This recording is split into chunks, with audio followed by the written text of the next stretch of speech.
1,000 Origami Cranes. Rita and Xavi arrived with their mother at their new home in a charming village called Mont Blanc.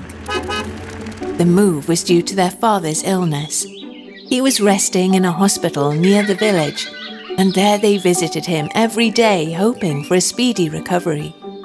Soon after, some children told them about an ancient dragon that lived in a nearby cave. According to them, it was a heartless and fierce animal that devoured children for pure enjoyment. It was a hot summer, and the siblings began to hike through the mountain looking for cool spots under the shade of the trees. They also decided to search for the dragon's cave, as they couldn't believe that an animal that had lived so many years and seen so many things could be so evil. One morning, among weeds and shrubs, they found something resembling a will-o'-the-wisp, a small bluish flame that seemed to dance elegantly a few inches from their feet. When they tried to touch it, it quickly vanished. But another similar flame appeared, slightly smaller, and behind that, they saw another, and another, and another. They followed the trail of the little flames until they came to a hole in the undergrowth that looked like a narrow tunnel. They crouched down, entered it, and crawled until they reached a slope where a tiny stream was flowing. Down they slid as if it were a slide. To the left and the right, the little flames danced cheerfully, as if showing them they were on the right path. Upon reaching the end, they came face to face with the dragon, who lay sleeping on his back. They looked around and realized they were in some kind of giant bubble, within what seemed to be a lake. The surface of the bubble was covered with representations of all the wonderful places the dragon had visited, all created from the movements of the water. Inside it, they could breathe without problems and hear the dragon snoring. From its nose emerged a little flame that had led them to this magical place. Both approached fearlessly and touched its muzzle?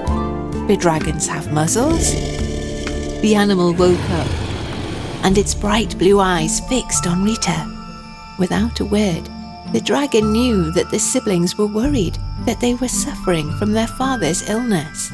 He felt their pain and shed a huge tear that, upon falling to the ground, burst and turned into 1,000 square pieces of red paper. Suddenly, without really knowing how, the children felt that they were communicating with the dragon as if it were telepathy. The majestic animal explained to them that in Japan, he learnt of a legend that said if you made 1,000 paper cranes, you could make a wish.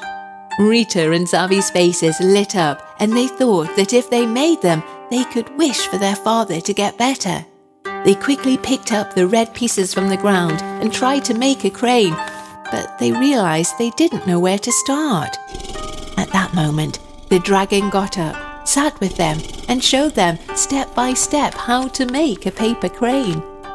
Little by little, fold after fold, and smile after smile, they managed between the three of them to make the 1,000 cranes. It was getting late, and the children knew their mother would worry if they didn't get home soon. The dragon noticed their worry, put them on his back, spread his wings, and leaped upwards. They ascended the river, surrounded by the will-o'-the-wisps, and flew over the village until Rita pointed out where their house was. The dragon landed in the garden, and the children signaled their mother to come up with them. After the initial astonishment, their mother complied, and despite her reservations, sat on its back, and they all together flew to the hospital where their father was. The dragon rested its head against the window, and the three of them walked across its neck to enter the room. The father, amazed by the presence of the dragon, was overjoyed by the unexpected and surprising visit from his family. Rita and Xavier gave him the cranes they had made. Their mother thought to string them together with a thread, so she sewed 4 equal rows and hung them from the window. The siblings were mesmerized as they watched the strands of red crane swaying in a gentle breeze. The dragon looked at them intently and seemed to smile, in the way that dragons smile. As the sun was setting, the siblings made their wish, and moments later, they heard a small laugh.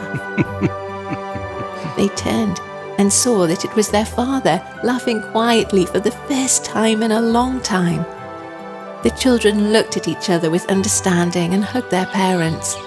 The four of them, still hugging, watched the sunset together as the dragon took flight to return home, with the echo of the family's laughter ringing in his long ears.